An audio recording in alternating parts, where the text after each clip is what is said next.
लोगों ने मुझे यहाँ पर बात करने का मौका दिया, तो मैं आप लोगों से मुखातिब ना होते हुए अब्दुल हफीज़ भाई से मुखातब होना चाहता हूँ कि गांधीनगर का हाल आपने गाड़ियों से देखा होगा आते वक्त कि गांधीनगर के रोड का हाल क्या है, और इसी तरह नालियों का क्या हाल है, और उसी के साथ जब यहाँ पर लाइट चली जाती है तो 2-2 दिन यहाँ पर लाइट नहीं आती। मैं महल्ले की जानिब से यह अदा करना चाहता हूँ कि आप इंशाल्लाह जीत कर तो जरूर आएंगे, ये यकीन है हमें, हम मुत्तहिद है, उसकी निशानी ये है। यहाँ पर किसी को 200 या 100 रुपए देकर नहीं लाया गया, ये आपकी मोहब्बत में आए हुए। इसलिए महल्ले की जानिब से मैं यह अदा करना चाहता हूँ कि आप जिस दिन जीत कर आए उसके बाद आप हमारे महल्ले पर खास तवज्जो दें। एक तो सबसे पहले रोड और दूसरे नंबर पर नाली। हम चाहते क्या है, हम वोट देते क्यों है? अगर कोई काम भी करता है तो वो अपने जेब से नहीं देता बल्कि फंड लेकर देता है।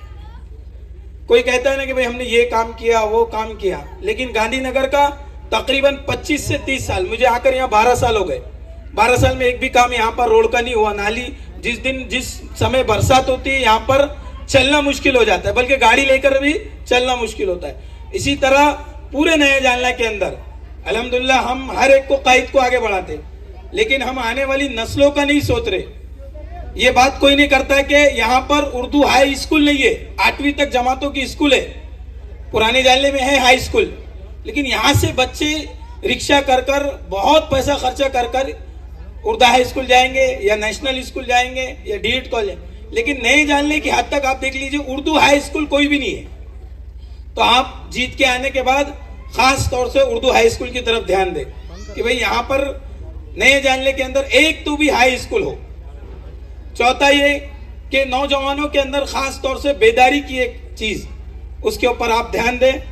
जमाना आपको, और अभी 2-4 दिन में बहुत से ऐसे लफ्ज आएंगे, जहनों में ना गूंजते हुए इस शार के तरफ ध्यान देते हुए ये करें कि अब्दुल हफीज भाई कितने हैं और बोलने वाले कितने हैं। जमाना जानता है किसका दामन चाक कितना है, जमाना जानता है किसका दामन चाक कितना है, तेरे बदनाम करने से कोई बदनाम क्या होगा।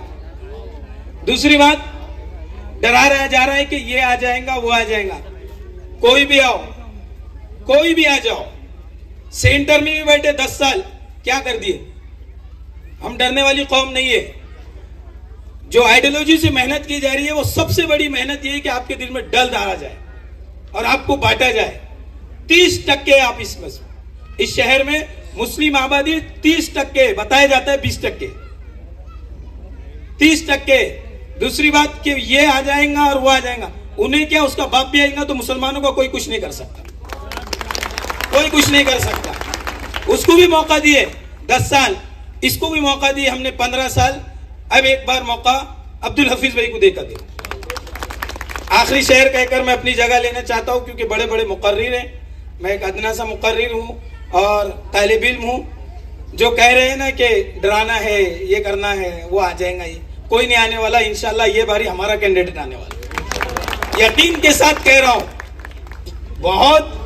बहुत चीजें देखने के बाद और बहुत ज्यादा अल्लाह से लौ लगाने के बाद इस फैसले पर पहुंचे कि इंशाल्लाह जीत हमारी है।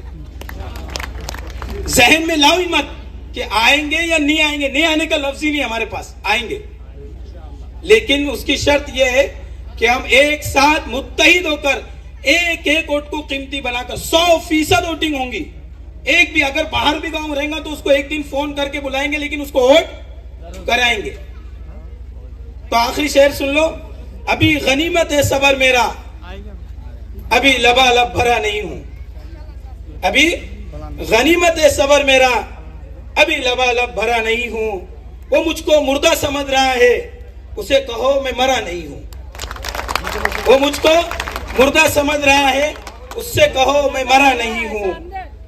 है उसकी आदत डरा रहा है उसकी आदत डरा रहा है मेरी फितरत मैं डरा नहीं हूं। हमारे नहीं।